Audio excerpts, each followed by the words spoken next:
तो यहाँ पे मैं फ्रेंड्स स्टार्ट करना चाहता हूँ। पहला क्वेश्चन, सबसे पहले विज्ञान। निम्न में से कार्य का मात्रक है जूल, अर्ग, न्यूटन इंटू मीटर या ये सभी। तो आपको फ्रेंड्स कार्य का मात्रक बताना है। तो राइट आंसर है दोस्तों, सबसे पहले समझिए कि जूल है वो कार्य का मात्रक है, अर्ग है वो भी कार्य का मात्रक है, और न्यूटन इंटू मीटर या न्यूटन मीटर वो भी कार्य का मात्रक है। तो आंसर क्या हो जाएगा फ्रेंड्स, ये सभी। मैंने खास कर ऐसे विकल्प दिए हैं कि इससे आपका पूरा एक साथ कई क्वेश्चन क्लियर हों।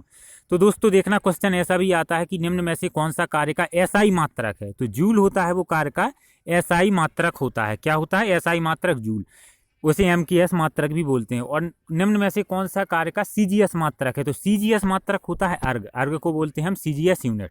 ठीक है फ्रेंड्स। और कभी कभी क्वेश्चन आ जाता है कि दोनों कार्य के मात्रक हुए जूल और अर्ग, लेकिन जूल और अर्ग में क्या संबंध है। जूल और अर्ग में संबंध भी पूछा जाता है। तो एक जूल बराबर क्या होता है फ्रेंड्स, 10⁻7 अर्ग। क्या होता है? 10⁻7 अर्ग। एक जूल बराबर 10⁻7 अर्ग। याद रखना है आपको, ये संबंध होता है जूल और अर्ग में। ठीक है। और न्यूटन इंटू मीटर भी क्या होता है, कार्य का मात्रक होता है। न्यूटन इंटू मीटर क्यों होता है कार्य का मात्रक? जैसा कि मैंने फ्रेंड्स बताया था, कार्य बराबर होता है बल गुणा विस्थापन। बल गुणा विस्थापन, बल क्या होता है, बल का मात्रक होता है न्यूटन। ठीक है। इंटू विस्थापन, विस्थापन एक प्रकार से दूरी है तो उसे हम किस में, मीटर में। तो न्यूटन इंटू मीटर निकल के आ गया क्या, कार्य का मात्रक। तो ये सब चीजें आपको याद रखनी है। क्वेश्चन नंबर दूसरा, किस तापमान पर जल का घनत्व अधिकतम होता है? 0 डिग्री सेंटीग्रेड, 4 डिग्री सेंटीग्रेड या 30 डिग्री या 25 डिग्री। तो कॉमन क्वेश्चन है और इम्पोर्टेंट क्वेश्चन है फ्रेंड्स। तो जो जल का घनत्व है वो 4 डिग्री पर अधिकतम होता है। ठीक है ना, 4 डिग्री सेल्सियस पर जल का घनत्व अधिकतम होता है। क्वेश्चन नंबर तीसरा, डायनेमो परिवर्तित करता है यांत्रिक ऊर्जा को चुंबकीय ऊर्जा में, यांत्रिक ऊर्जा को विद्युत ऊर्जा में, विद्युत ऊर्जा को यांत्रिक ऊर्जा में, या स्थितिज ऊर्जा को गतिज ऊर्जा में। ये भी बहुत इंपॉर्टेंट क्वेश्चन है, आता रहता है। तो आपको बताना है डायनेमो क्या उत्पन्न करता है, या ऐसा भी आ सकता है कि डायनेमो उत्पन्न करता है, डायनेमो परिवर्तित करता है, किसी भी रूप में पूछा जा सकता है। तो राइट आंसर है फ्रेंड्स इसका डायनेमो, हम जनरेटर को ही बोलते हैं। तो जो जनरेटर है वो यांत्रिक ऊर्जा को विद्युत ऊर्जा में, लाइट ही तो बनती है ना जनरेटर से, तो क्या होगा, यांत्रिक ऊर्जा को विद्युत ऊर्जा में परिवर्तित करता है। तो क्या हो गया इसका आंसर, बी। क्वेश्चन नंबर चौथा, यदि किसी व्यक्ति का भार पृथ्वी पर 60 न्यूटन है तो उसका भार चंद्रमा पर कितना हो जाएगा? 60 न्यूटन ज्यों का त्यों रहेगा, 90 न्यूटन, 10 न्यूटन, 20 न्यूटन। अगर आप लोगों की तैयारी थोड़ा सा भी अच्छी है तो इस तरह के न्यूमेरिकल क्वेश्चन आपको कवर करने होंगे, क्योंकि आपने पिछले साल देखा इससे भी कठिन क्वेश्चन आए थे। तो राइट आंसर है फ्रेंड्स इसका, सबसे पहले आपको समझना है कि यदि किसी व्यक्ति का भार पृथ्वी पर 60 न्यूटन है तो चंद्रमा पर भार क्या होगा, बदलेगा या नहीं बदलेगा? जरूर बदलेगा, क्योंकि किसी भी व्यक्ति का भार है फ्रेंड्स वो उस ग्रह पर गुरुत्वीय त्वरण पर निर्भर करता है। किस पर निर्भर करता है? गुरुत्वीय त्वरण पर। और एक चीज और समझना है कि भार की बात हो रही है यहाँ पर, द्रव्यमान की नहीं। किसी भी व्यक्ति का या किसी भी पिंड का जो द्रव्यमान है वो हर जगह समान रहता है। द्रव्यमान कभी परिवर्तित नहीं होता है, ग्रह के बदलने पर या त्वरण के बदलने पर द्रव्यमान परिवर्तित नहीं होता है। यहाँ पर किस चीज की बात चल रही है फ्रेंड्स? भार की। किस चीज की? भार की। तो भार ग्रह के बदलने पर बदल जाता है, क्योंकि उस ग्रह पर गुरुत्वीय त्वरण भी बदल जाता है। तो सीधा सीधा है, किसी भी व्यक्ति या वस्तु का भार है वो गुरुत्वीय त्वरण पर, ग्रेविटेशनल एक्सीलरेशन पर डिपेंड करता है। तो जो पृथ्वी पर गुरुत्वीय त्वरण है उसका चंद्रमा पर, जो चंद्रमा पर गुरुत्वीय त्वरण है वो पृथ्वी का 1/6 हो जाता है। कितना? 6वां भाग हो जाता है, 1/6 हो जाता है। तो जो भार है वो भी वहां पर 6वां हिस्सा हो जाएगा। तो आंसर क्या आ जाएगा? 60/6। तो कितना आ जाएगा आंसर? 10 न्यूटन, क्योंकि किसी भी ग्रह पर भार है वो त्वरण पर निर्भर करता है। और चंद्रमा पर त्वरण पृथ्वी के त्वरण के कितना हो जाता है? ग्रेविटेशनल एक्सीलरेशन या गुरुत्वीय त्वरण कितना हो जाता है? 6वां हिस्सा। तो हमने क्या किया, 6 से भाग दे दिया, तो आंसर आ गया 10 न्यूटन। और दूसरी चीज, हमेशा भार का जो मात्रक होगा वो क्या होगा? न्यूटन। आपको किसमें, यहाँ पर आप किसमें, किलोग्राम में बिल्कुल भी व्यक्त नहीं करेंगे, किसमें करेंगे? न्यूटन में। ठीक है ना फ्रेंड्स। तो इतनी सब चीजें आपको याद रखनी है, मैंने सब विस्तार से समझा दिया है। आपको किसी भी ग्रह में पूछे वहां पर आपको देखना है कि त्वरण, वो ग्रेविटेशनल त्वरण होता है, गुरुत्वीय त्वरण वो पृथ्वी का कितने गुना हो जाता है, उतना ही गुना या भाग दे देना है, तो आपका आंसर आ जाएगा। क्वेश्चन नंबर 5वां, निम्नलिखित में से कौन सा लोहा का अयस्क है, लौह अयस्क है? तो आपको लौह अयस्क बताना है दिए गए विकल्पों में से। तो फ्रेंड्स देखें आप ऑप्शन, सिडेराइट, मैग्नेटाइट, हेमेटाइट या ये सभी। तो फ्रेंड्स बताना चाहूंगा कि सिडेराइट, मैग्नेटाइट, हेमेटाइट सभी लोहे के अयस्क हैं। ठीक है, तीनों आपको याद रखने हैं, लोहे के अयस्क हैं। तो आंसर आ जाएगा ये सभी। क्वेश्चन नंबर 6वां, अब यहाँ से आप देख पा रहे होंगे तरल अवस्था में पाई जाने वाली अधातु है। तरल अवस्था में पाई जाने वाली अधातु आपको बतानी है, ब्रोमीन, नाइट्रोजन, क्लोरीन या फ्लोरीन। तो फ्रेंड्स जो ब्रोमीन होती है, बहुत ही कॉमन क्वेश्चन है, वो तरल अवस्था में होती है। तो इसका आंसर क्या आ जाएगा? 6वें का पहला ब्रोमीन। ब्रोमीन तरल अवस्था में रहती है। क्वेश्चन नंबर 7वां, निम्नलिखित में से कौन एक कार्बनिक यौगिक है? जो 3 है वो कार्बन की यौगिक नहीं है और एक कार्बन का यौगिक है। जो भी कार्बन का यौगिक होगा उसके रासायनिक फॉर्मूले में सी या कार्बन होगा। क्लोरोफॉर्म, सोडियम क्लोराइड, अमोनिया या अमोनियम क्लोराइड। तो फ्रेंड्स बताना है कि कार्बनिक यौगिक कौन सा है। तो राइट आंसर है दोस्तों इसका क्लोरोफॉर्म होता है, वो कार्बनिक यौगिक होता है, ठीक है ना। और इसका रासायनिक फॉर्मूला होता है CHCl3, ठीक है ना। क्या होता है? CHCl3। और सोडियम क्लोराइड पता ही है, NaCl, अमोनिया NH3 और अमोनियम क्लोराइड NH4Cl होता है अमोनियम क्लोराइड, ठीक है। क्वेश्चन नंबर 8वां, फॉर्मिक अम्ल या फॉर्मिक एसिड किसके द्वारा उत्पन्न होता है? दीमक, तिलचट्टा, लाल चींटी या मच्छर। तो फ्रेंड्स जो फॉर्मिक एसिड है वो लाल चींटी के द्वारा उत्पन्न होता है। क्वेश्चन नंबर 9वां, स्कर्वी के इलाज में कौन सा फल उपयोग में आता है? ठीक है ना, आम, पपीता, आंवला या अनार। तो फ्रेंड्स बताएं कि स्कर्वी के इलाज के लिए कौन सा फल उपयोगी है? तो आंवला इसका राइट आंसर है। विटामिन सी की कमी से स्कर्वी होता है और आंवला विटामिन सी का बहुत ही अच्छा स्रोत है। तो लास्ट क्वेश्चन आपका किसका? साइंस का। निम्नलिखित में कौन सा प्राणी स्तनधारी नहीं है? 3 है वो स्तनधारी है, 1 नहीं है। तो बताना है मछली, चमगादड़, व्हेल या मनुष्य। तो फ्रेंड्स राइट आंसर है मछली। मछली है वो स्तनधारी नहीं है, बाकी तीनों स्तनधारी हैं। तो आपका साइंस का सेक्शन हो गया है। आप सेक्शन वाइज भी अपने नंबर बताएं कि किस सेक्शन में आपके कितने मार्क्स आ रहे हैं। इसी के साथ अब फ्रेंड्स हिंदी हम स्टार्ट करते हैं। यहाँ पे हिंदी का पहला क्वेश्चन, और फ्रेंड्स लास्ट तक आप लोग अटेम्प्ट जरूर करें। तो निर्विवाद में कौन सा समास है? बहुव्रीहि समास, कर्मधारय समास, अव्ययी भाव समास या तत्पुरुष समास। आपको बताना है कि निर्विवाद में कौन सा समास है। तो फ्रेंड्स निर्विवाद में है अव्ययी भाव समास। निर्विवाद मतलब बिना विवाद के, ठीक है। तो अव्ययी भाव इसका हो गया बिल्कुल राइट आंसर। क्वेश्चन नंबर 12, पराधीन में कौन सा समास है? तो आपको दोस्तों पराधीन में बताना है कि कौन सा समास है।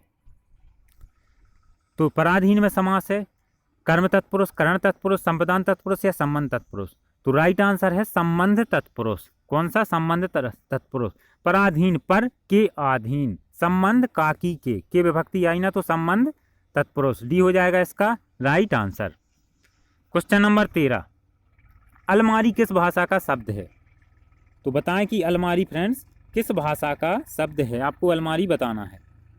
पुर्तगाली, अरबी, फारसी, जापानी। तो जो अलमारी है फ्रेंड्स वो पुर्तगाली भाषा का शब्द है। बल्लभ का पर्यायवाची है उमा, सुरभि, अंशु या प्रियतम। तो फ्रेंड्स बल्लभ का पर्यायवाची होता है प्रियतम या पति, कुछ भी। तो क्या हो गया? प्रियतम इसका राइट आंसर है। क्वेश्चन नंबर 15, विहित का विलोम है। आपको विहित का विलोम बताना है। निषिद्ध, कायर, अभिज्ञ या सहित। तो फ्रेंड्स बताएं कि विहित का विलोम क्या है।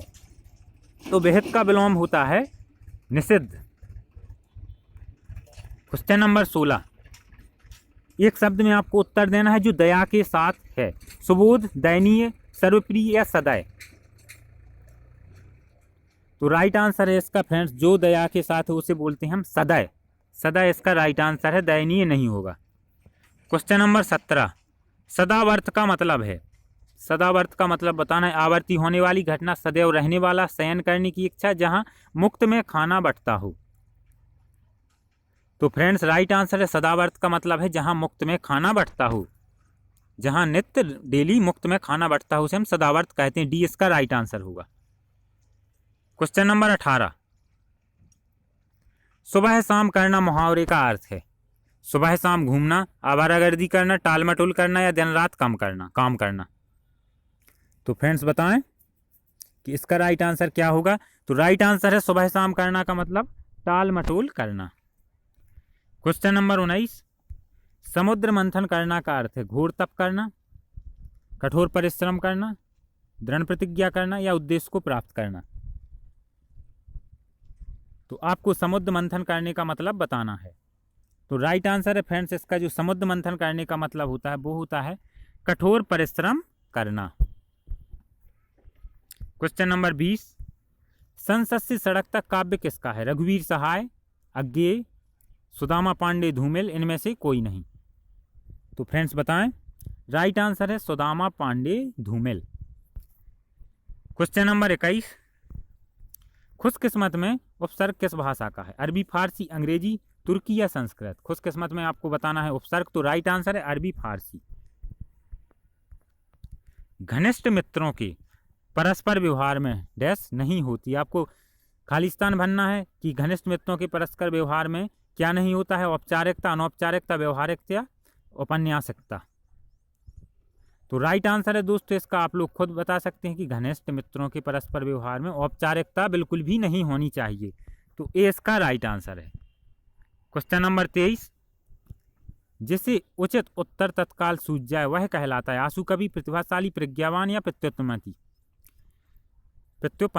तो फ्रेंड्स बताएं कि जिसे उचित उत्तर तत्काल सूझ जाए, तो प्रत्युत्पन्नमति इसका राइट आंसर है। डी इसका बिल्कुल राइट आंसर होगा। क्वेश्चन नंबर 24, आंख में कौन पड़ गया है? वाक्य में किस प्रकार की अशुद्धि है? संज्ञा संबंधी, सर्वनाम संबंधी, विशेषण संबंधी या वाक्य शुद्ध है? तो फ्रेंड्स इसका राइट आंसर है, इस वाक्य में जो अशुद्धि है वो सर्वनाम संबंधी है। जो कौन है वो सर्वनाम है, इसकी जगह आना था क्या? आंख में क्या पड़ गया है? तो सर्वनाम संबंधी अशुद्धि है। तो राइट आंसर इसका हो जाएगा क्या? बी। क्वेश्चन नंबर 25, निम्न में व्यंजन संधि का उदाहरण है सप्तऋषि, निराधार, सत्कार, हिमालय। तो आपको व्यंजन संधि का उदाहरण बताना है। तो फ्रेंड्स यहाँ पर हिमालय, सप्तऋषि दोनों में स्वर संधि है, निराधार निहा प्लस धार विसर्ग संधि है, और सत्कार में आपकी व्यंजन संधि है। तो राइट आंसर क्या हो जाएगा? सी। क्वेश्चन नंबर 26, दृगंचल का सही संधि विच्छेद है दृग प्लस अंचल, दृगन प्लस चल, दृग प्लस चल या दृग प्लस चल। तो संधि विग्रह बताएं फ्रेंड्स। तो राइट आंसर है इसका सी, क्या हो जाएगा? दृग प्लस चल। क्वेश्चन नंबर 27, तत्सम शब्द का चयन कीजिए गर्दभ, गेहूं, चांदनी या काजल। आपको क्या बताना है फ्रेंड्स? तत्सम शब्द। तो राइट आंसर फ्रेंड्स इसका होगा, आप लोगों ने अंदाजा लगा लिया होगा, ए गर्दभ जिसका तद्भव होता है गधा, ठीक है ना। और चांदनी भी आपका क्या है? तद्भव है, क्योंकि इसका तत्सम होता है चंद्रिका। और गेहूं ये भी तद्भव है, गोधूम इसका क्या होता है? तत्सम। और काजल ये भी तद्भव है, इसका तत्सम होता है कज्जल। तो क्या होगा तत्सम शब्द? गर्दभ। ये इसका बिल्कुल राइट आंसर हो जाएगा। क्वेश्चन नंबर 28, यायावर का मतलब है युद्ध प्रिय, टिकाऊ, घुमक्कड़ या सदैव एकसर। तो फ्रेंड्स बताएं। तो राइट आंसर यायावर का मतलब होता है घुमक्कड़। क्वेश्चन नंबर 29, रमेश हंसता है वाक्य में क्रिया है सकर्मक, अकर्मक, द्विकर्मक या नामबोधक। तो फ्रेंड्स बताएं इसमें क्या होगा आंसर। तो रमेश हंसता है अकर्मक क्रिया है, कर्ता पर जोर पड़ रहा है, कर्म अनुपस्थित है, क्या है इसमें? अकर्मक क्रिया। क्वेश्चन नंबर 30, राधा से हंसा नहीं जाता किस प्रकार का वाक्य? कर्तवाच्य, कर्मवाच्य, भाववाच्य। आपको बताना है वाच्य किस प्रकार का है राधा से हंसा नहीं जाता, या इनमें से कोई नहीं। तो फ्रेंड्स बताएं। तो राइट आंसर है इसका भाववाच्य। तो इसी के साथ फ्रेंड्स हिंदी के भी आपके 20 क्वेश्चन हो गए हैं। अब आपकी अंग्रेजी आती है, तो हिंदी में भी आप बताएं कि टोटल 20 में से कितने आए हैं। आप सभी सब्जेक्ट के बारी बारी से अलग अलग मार्क्स बताएं। अब आपकी इंग्लिश स्टार्ट होती है। 31वां क्वेश्चन। तो यहाँ पर आप लोग अंडरलाइन पार्ट ही देख रहे होंगे, इंस्ट्रक्शन नहीं मैंने यहाँ पे लिखा है। जो अंडरलाइन पार्ट है उसमें कहीं ना कहीं गलती है, एरर है।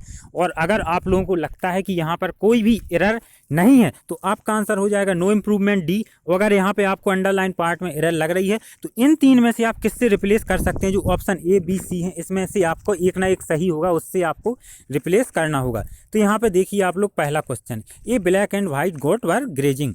तो आपको इसमें देखना है कि जो अंडरलाइन पार्ट है, इसमें कहीं पे एरर है या किस तरह से हम इसको सही कर सकते हैं। तो सबसे पहले फ्रेंड्स आप देखिए, जो यहाँ पे वर्ब आई है वो क्या आई है, प्लूरल, ठीक है ना। तो मैं इसको आप लोगों को अच्छे से समझा चुका हूँ। जब यहाँ पे वर्ब प्लूरल है तो यहाँ पे भी एक प्लूरल सब्जेक्ट होना चाहिए, दो अलग अलग चीज़ें होनी चाहिए, तभी हम प्लूरल यहाँ पे वर्ब यूज करेंगे। तो ए ब्लैक एंड वाइट गोट, एक ब्लैक काली और सफ़ेद, एक ही बकरा है, समझ गए ना आप लोग, एक ही है। तो यहाँ पे गलत है।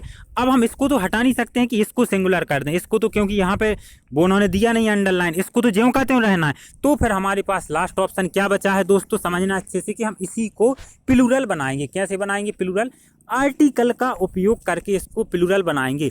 ए ब्लैक एंड ए लगा देंगे हम यहाँ पे, तो क्या आ जाएगा, एक जो सब्जेक्ट है वो डबल हो जाएगा। ए ब्लैक, यहाँ पे आपको गॉट नहीं दिख रहा है लेकिन एक हिडन रूप से a black goat and a white goat, subject क्या हो गया है, प्लूरल हो गया है। दो अलग अलग बकरों के बारे में जानकारी हो गई है, तो आपका सेंटेंस पूरी तरीके से सही हो गया है। तो यहाँ पे पहला ऑप्शन मैं देखूंगा, the white and the black, the बिल्कुल भी नहीं आएगा, ठीक है, ना यहाँ पे ना यहाँ पे। दूसरा ए ब्लैक एंड ए वाइट, बिल्कुल राइट आंसर है यही वाला जो कि मैं विस्तार से समझा चुका हूँ। यहाँ पे भी द है तो नहीं आएगा।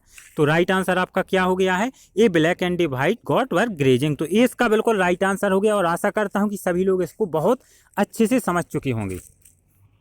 क्वेश्चन नंबर 32, इसमें भी अंडरलाइन पार्ट है, वही वाला है कि आपको उसमें एरर बतानी है कहाँ पे है। तो देखिए, I had took the papers to John's office. तो फ्रेंड्स इसमें आप लोगों को क्या करना है, फिर से इसको अंडरलाइन पार्ट को गौर से देखना है कि इसमें एरर है, एरर नहीं है तो आपका आंसर नो इम्प्रूवमेंट होगा, और एरर है तो इन तीन में से आपको छांटना है। तो सबसे पहले देखिए गौर से, हैड टुक द पेपर्स, टुक आया है, टुक क्या है दोस्तों, टेक, TAKE, टेक का क्या है, पास्ट फॉर्म है, सेकंड क्रिया का दूसरा रूप है टेक का, टेक टुक टेकन, ठीक है। तो ध्यान से देखना, जो टुक होता है, जो क्रिया का दूसरा रूप होता है, वो पास्ट इंडेफिनिट टेंस में यूज होता है। कहाँ पे होता है, पास्ट इंडेफिनिट टेंस में, और कैसा रहता है, अकेला रहता है, उसके साथ कोई हैज, हैव, हैड आदि नहीं आता है। तो यहाँ पे आप हैड देख रहे हैं, मतलब इसमें गलती है, ठीक है ना। अब हमें उसको सही करना है, इस तीन में से रिप्लेस करना है। तो फ्रेंड्स यहाँ पे आप देखेंगे, bill took the papers, bill took the papers. तो मैंने जैसा कि पहले बताया, टुक के साथ कुछ भी नहीं आता है, कोई भी दूसरी वर्ब नहीं आएगी, कोई भी दूसरी सहायक क्रिया नहीं आएगी। तो यहाँ पे बिल भी गलत है, बिल का प्रयोग, तो ये भी आपका गलत है। अब देखेंगे आप दूसरा, टेकन द पेपर्स, टेकन मैंने क्या बताया, थर्ड फॉर्म या पास्ट पार्टिसिपल है। तो जो थर्ड फॉर्म होता है वो भी कभी अकेला नहीं आता है, उस कहाँ पे आएगा, परफेक्ट टेंस में आएगा, हैव, हैज, हैड, ये उसके साथ आना जरूरी है। तो ये भी आपका गलत हो गया। अब बचा आपका लास्ट, ऑटोमेटिक आंसर हो जाएगा, क्योंकि यहाँ पे गलती थी और तो इम्प्रूवमेंट की ज़रूरत है, ये दोनों में भी गलती है, तो इसका राइट आंसर हो जाएगा। और कैसे हो जाएगा, आप देखिए, टुक द पेपर्स बिल्कुल सही है, पास्ट इंडेफिनिट टेंस में बदल गया है। तो सभी लोग इसको समझ गए होंगे, सी इसका राइट आंसर है। अब देखिए question number 33, choose the correct synonyms. इसमें आपको सही समानार्थी शब्द चुनना है। डेसिमेटेड, डेसिमेटेड का आपको समानार्थी बताना है, पहले मतलब उसका समझिए, फिर उसका चार ऑप्शन में से छांटिए, कैप्चर्ड, डिस्ट्रॉयड, डैमेज्ड या बरीड। तो फ्रेंड्स बताएं कि क्या होगा। तो डेसिमेटेड का एक प्रकार से मतलब होता है नष्ट करना ही होता है, खत्म करना। तो डिस्ट्रॉयड इसका बिल्कुल राइट आंसर होगा। क्वेश्चन नंबर 34, यहाँ पे आपको क्या बताना है, choose the word which is opposite in meaning to the given word. इसमें आपको बिलोम या एंटोनिम्स बताना है। तो क्या है, इनविंसिबल, इनविंसिबल का आपको बिलोम शब्द बताना है दोस्तों। और फ्रेंड्स आप लोगों के लिए मैं बहुत ही मेहनत कर रहा हूँ, खुद इस पर समय व्यतीत करता हूँ, काफ़ी समय में क्वेश्चन कलेक्ट करता हूँ, फिर विस्तार से समझाता हूँ। थोड़े से सहयोग की आप लोगों से भी अपेक्षा करता हूँ कि मेरी इस मेहनत को कम से कम इतना सार्थक करें कि मुझे भी कुछ खुशी महसूस हो। इसलिए आप लोग प्लीज़ ज़्यादा से ज़्यादा शेयर करें, इसमें आप लोगों को कोई पैसे वगैरह नहीं लग रहे हैं। तो आपको इनविंसिबल का बताना है बिलोम शब्द। तो इनविंसिबल मतलब होता है अजेय, जिसे जीता ना जा सके। और इम्प्रेग्नेबल का मतलब भी अजेय या भेद होता है, तो इसका समानार्थी होगा। और अगर मैं बात करूं सेकंड ऑप्शन ऑमनीप्रेजेंट, तो इसका मतलब होता है सर्वव्यापी, इसका भी इससे कोई लेना देना नहीं है। और पोटेंट मतलब शक्तिशाली, ये भी नहीं होगा। तो लास्ट आपका क्या बचा है, सी, सी क्या है, पावरलेस, पावरलेस मतलब सीधी सी बात है, उसे हम जीत सकते हैं, ठीक है ना। तो सी इसका बिल्कुल बिलोम शब्द हो जाएगा। क्वेश्चन नंबर 35, इसमें फ्रेंड्स आपको क्या करना है, क्वेश्चन नंबर 35 में प्रीपोजिशन का आपको सही यूज करना है कि he gives everyone dash the class opportunity for practice. तो आप इसमें बताइए कि आखिर इन चार में से एट, इन, ऑफ और ऑन में से कौन सी प्रीपोजिशन आएगी। तो मैं आशा करता हूं कि आप लोग इसका जल्दी से जल्दी आंसर बताएं। तो आप लोगों ने फ्रेंड्स सुना भी होगा, कई बार सुना भी होगा कि इन द क्लास, क्या सुना, इन द क्लास, तो इसमें सीधा सीधा इन ही आएगा दोस्तों, आप लोग सुना भी होगा, तो बी इसका राइट आंसर हो गया। क्वेश्चन नंबर 36, यहाँ पे आप लोग देखिए, हरीश सून गेंड डैश इन इंग्लिश, ठीक है ना। हरीश ने जल्दी ही इंग्लिश में क्या पा लिया है, क्या प्राप्त कर लिया है, आप यहाँ पे देख पा रहे हैं, ऑप्शन से बताना है, प्रोफिशिएंसी, एफिशिएंसी, एमिनेंसी या नन ऑफ दीज। तो फ्रेंड्स बताएं कि इसमें बहुत ही इंपॉर्टेंट क्वेश्चन है, कई बार एग्जामों में पूछा जा चुका है, तो आप लोग इसमें बताएं कि आखिर क्या आएगा। तो यहाँ पे मैं बताना चाहूँगा, सबसे पहले अगर ऑप्शन बी देखूँ एफिशिएंसी, तो एफिशिएंसी का यूज कहाँ पे होता है, जब हम किसी भी, मान लीजिए कोई भी कार्य है, कोई वांछित परिणाम, हमें जो चीज़ चाहिए है उसको हम कैसे पदार्थ, समय, ऊर्जा की बर्बादी किए बिना कर दें, तो बोलते हैं कि चीज़ एफिशिएंट है, ठीक है ना। कहाँ पे, जब हम कोई भी, जैसे आपने मैकेनिक्स में सुना होगा, मशीनरी में सुना होगा या मोटर में सुना होगा कि ये एफिशिएंसी इसकी अच्छी है, तो इसका यूज हम कहाँ पे करते हैं, चाहे वो व्यक्ति के संदर्भ में हो या न्यूट्रल के संबंध में हो, बस वहाँ पर जो भी हमें परिणाम चाहिए उसमें पदार्थ, समय, ऊर्जा की बर्बादी ना हो, उस चीज़ को जल्दी कर दे, तो हम एफिशिएंसी यूज करते हैं। प्रोफिशिएंसी यूज कहाँ पे करते हैं, जब कोई स्किल हो या प्रैक्टिस हो, समझ गए ना, व्यक्ति के खासकर भाषाओं के संदर्भ में, चाहे वो फ्रेंच हो, हिंदी हो, तो वहाँ पे हम प्रोफिशिएंसी यूज करते हैं, तो ये इसका बिल्कुल राइट आंसर होगा, ठीक है फ्रेंड्स। क्वेश्चन नंबर 37 में आपको क्या करना है, choose the alternatives which best express the meaning of the idiom phrase. इसमें आपको इडियम फ्रेजेस का सही मीनिंग बताना है कि कौन से ऑप्शन में है। बेगर डिस्क्रिप्शन, तो बेगर डिस्क्रिप्शन का आपको बताना है, can not be described, something described by a beggar, a poor account of something, a description of beggar. तो फ्रेंड्स बताएं। तो यहाँ पे दोस्तों आप देख पा रहे होंगे, बेगर डिस्क्रिप्शन का मतलब होता है कि जिस चीज़ को हम वर्णन ना कर सकें, जिसे हम डिस्क्राइब ना कर सकें, तो पहला ही इसका राइट आंसर होगा कैन नॉट बी डिस्क्राइब्ड, ये इसका राइट आंसर होगा। Question number 38, out of the 4 alternative choose the one which can be substitute for the given word sentence. तो इसमें आपको वन वर्ड सब्स्टिट्यूशन बताना है, एक ही शब्द। तो फ्रेंड्स, लैक ऑफ स्किल, ठीक है ना, स्किल की कमी, तो उसे हम क्या बोलते हैं, इनर्टनेस, इंसिस्टेंस, इनेप्टनेस या इंसोलेंस। तो लैक ऑफ स्किल, स्किल की कमी, इनर्टनेस होता है जड़ता, उससे कोई लेना देना नहीं है, और इंसिस्टेंस मतलब होता है आग्रह करना, आग्रह, तो ये भी उसका वो नहीं। इंसोलेंस मतलब होता है धृष्टता, नीचता, तो इसका भी लेना देना नहीं है। और इनेप्टनेस का मतलब ही होता है स्किल, लैक ऑफ स्किल, तो सी इसका राइट आंसर हो जाएगा। Question number 39, the aim of a peace council is dash rather than cure, ठीक है ना। तो इसमें आपको बताना प्रिजर्वेशन, मेंटेनेंस, कल्टीवेशन या नन ऑफ दीज। तो फ्रेंड्स इसका राइट आंसर है option A, preservation. Question number 40 आपका last question, choose the correct spelled word. तो इसमें आपको 4 में से 1 की स्पेलिंग सही है, बाकी 3 गलत है। तो फ्रेंड्स आप लोग बताएं कि स्पेलिंग कौन सी सही है। आपको बताना है एकमडेट की स्पेलिंग, जिसका मतलब होता है ठहरना, तो ये बिल्कुल सही स्पेलिंग है, ACCOMMODATE। इसी के साथ दोस्तों 40 नंबर का बहुत ही अच्छा सेक्शन था। आप लोग सेक्शन वाइज नंबर बताएं, साइंस में कितने, सब्जेक्ट वाइज नंबर बताएं, साइंस में कितने थे, हिंदी में कितने थे, इंग्लिश में कितने थे। सभी लोग दोस्तों वीडियो को शेयर और लाइक ज़रूर करें, जिससे कि मैं और अच्छे वीडियो बनाऊँ। इसी के साथ धन्यवाद दोस्तों।